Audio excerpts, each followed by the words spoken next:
How to set passcode lock in Telegram app on Android. In this video, I'm going to show you the quick and easy method to set passcode lock in Telegram app on Android. Do watch the video till the end so that by the end of the video, we'll learn how to do it. Without much delay, let's dive right into the video. First of all, open Telegram application on your device. Make sure you have logged in or signed in to your Telegram account. Then select the three-line icon at the top left corner of the screen to access the menu bar.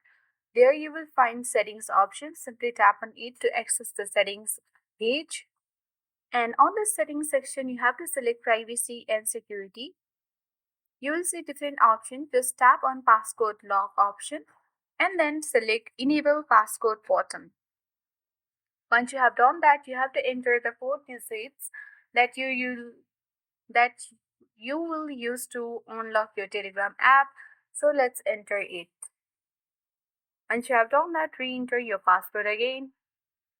Once you have done that, here are different options. You can either change passcode or unlock with fingerprint if you wish to.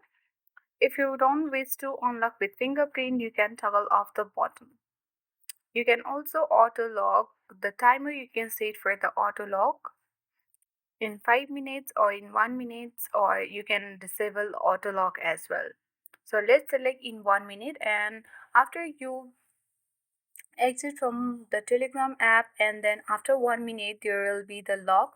So you have to unlock the Telegram app with the passcode. So that's how we do it. I hope this video worked. Thank you for watching and see you in the next video.